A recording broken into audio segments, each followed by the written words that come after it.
नमस्कार। सभी को नवरात्रि और अग्रसेन जयंती की शुभकामनाएं।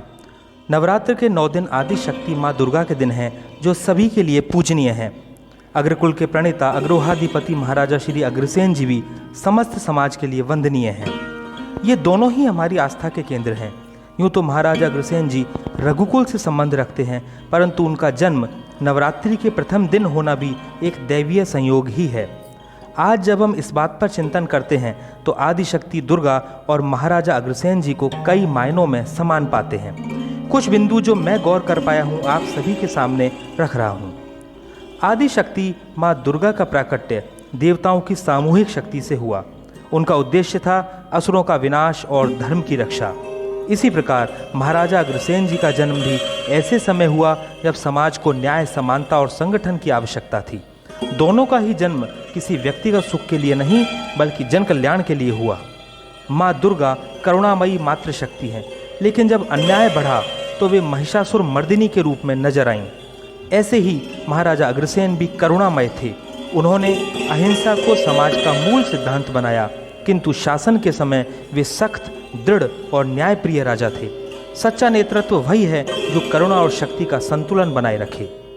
माँ दुर्गा का प्रत्येक अवतार अधर्म के विनाश और धर्म की स्थापना के लिए है। महाराजा अग्रसेन का शासन भी नीति और न्याय पर आधारित था। उन्होंने समाज में जातिगत भेदभाव या शोषण को कोई स्थान नहीं दिया। दोनों ही अपने कार्य से यह सिद्ध करते हैं कि धर्म और नीति समाज के आधार स्तंभ हैं। माँ दुर्गा जगत जननी है, संपूर्ण विश्व को संतानवत स्नेह देती हैं। महाराजा अग्रसेन ने भी हमेशा अपने प्रजाजनों को अपनी संतान की तरह माना। उनकी नीति समाज में स्नेह, सहयोग और सहजीवन का प्रतीक है। माँ दुर्गा शक्ति का प्रतीक है, लेकिन हमेशा उनकी शक्ति का प्रयोग सिर्फ अधर्म और अन्याय के नाश के लिए ही देखा गया। महाराजा अग्रसेन ने भी अहिंसा को अपनाया, लेकिन उनका अहिंसा का सिद्धांत कायरता नहीं था, बल्कि साहस और विवेक से परिपूर्ण था। उन्होंने साबित किया कि बिना हिंसा किए भी समाज को संगठित और सशक्त किया जा सकता है। दुर्गा पूजा आज भी समाज को अन्याय के खिलाफ एकजुट होने की प्रेरणा देती है। इसी प्रकार महाराजा अग्रसेन जयंती पर भी अग्रवाल समाज ही नहीं, संपूर्ण मानव जाति को सामाजिक सहयोग और समानता का संदेश प्राप्त होता है।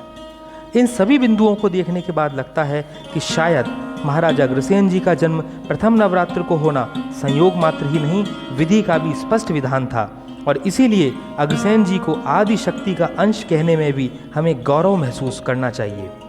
आज के लिए बस इतना ही। फिर मिलेंगे नई बातों के साथ। आदि शक्ति के अंश की जय, मानव जाति और अग्रवंश की जय। जय माता की, जय अग्रसेन।